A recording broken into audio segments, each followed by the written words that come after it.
നമസ്കാരം സുഹൃത്തുക്കളെ. അപ്പോൾ എൻ്റെ ചാനൽ ഇനിയും സബ്സ്ക്രൈബ് ചെയ്യാത്ത സുഹൃത്തുക്കളുണ്ടെങ്കിൽ തീർച്ചയായിട്ടും സബ്സ്ക്രൈബും കമൻറ്റും ലൈക്കും ചെയ്യുക. എന്നെ കൂടുതലായിട്ട് സപ്പോർട്ട് ചെയ്യുമ്പോൾ നിങ്ങൾക്ക് കൂടുതലായിട്ടുള്ള വീഡിയോസുകൾ എനിക്ക് ചെയ്യാൻ കഴിയുള്ളൂ. അപ്പോൾ നമുക്ക് വീഡിയോയിലോട്ട് കിടക്കാം. ഡീസൽ ബുള്ളറ്റ് എങ്ങനെ കെയർ ചെയ്യണം, എങ്ങനെ കൊണ്ടു നടക്കണം, അതിനെക്കുറിച്ച് ചുരുക്കമായിട്ടുള്ളൊരു വീഡിയോ ആണ്. ഒരുപാട് സുഹൃത്തുക്കൾ ഡീസൽ ബുള്ളറ്റ് മെയിൻ്റനൻസ് വളരെ കുറവാണ് പറഞ്ഞ് ഒരുപാട് കാര്യങ്ങൾ ചെയ്യാതെയൊക്കെ ഓടിച്ചുകൊണ്ട് നടക്കലുണ്ട്. എന്താ മെയിൻ്റനൻസ് തീരെ ഇല്ലാത്ത കാരണം കൊണ്ടാണ് അങ്ങനെ കൊണ്ടു നടക്കുന്ന ചിന്താഗതിയുള്ള സുഹൃത്തുക്കൾ കൂടുതലുണ്ട്. അപ്പോൾ അതൊക്കെ ഒരു തെറ്റിദ്ധാരണയാണ്. മൈനസ് കൂടുതലായിട്ട് വരാത്തൊരു റീസൺ എന്താ ചോദിച്ചു കഴിഞ്ഞാൽ നമ്മൾ കൃത്യമായി മൈൻഡ് ചെയ്യേണ്ടതാണ് മൈനസ് തീരെ കുറയുന്നത്. അപ്പോൾ അതെന്തൊക്കെയാണ് നമ്മൾ മൈൻഡ് ചെയ്ത് കൊണ്ടു നടക്കുന്നുള്ളത് ഒരു ചുരുക്കമായിട്ടുള്ളൊരു വീഡിയോ ഞാനിപ്പോൾ ഒന്ന് ക്ലിയർ ആക്കി തരാം. അപ്പോൾ നമ്മൾ ചെയ്യേണ്ട കാര്യങ്ങൾ, നമ്മളുടെ വണ്ടിയിൽ ചെറിയ ചെറിയ കാര്യങ്ങളാണ് നോക്കേണ്ടത്. ആക്സിലറേറ്റർ കേബിളും ക്ലച്ചിൻ്റെ ഭാഗങ്ങൾ, ക്ലച്ചിൻ്റെ കേബിൾ കാര്യങ്ങളെല്ലാം നോക്കുക.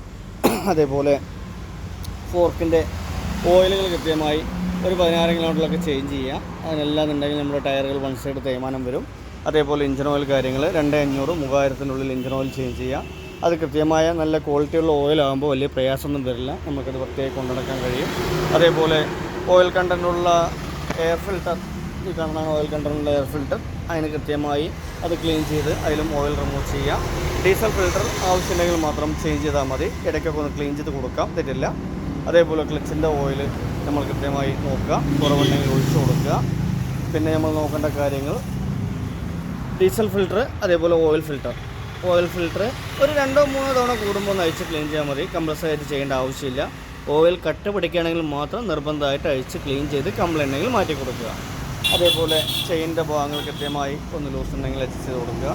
അപ്പോൾ ഇങ്ങനെ കാര്യങ്ങളെല്ലാം നമ്മളൊന്ന് ശ്രദ്ധിച്ചു കഴിഞ്ഞാൽ നമ്മളുടെ വണ്ടിക്ക് പ്രത്യേകിച്ച് കംപ്ലയിൻസുകൾ കൂടുതലായിട്ട് വരില്ല.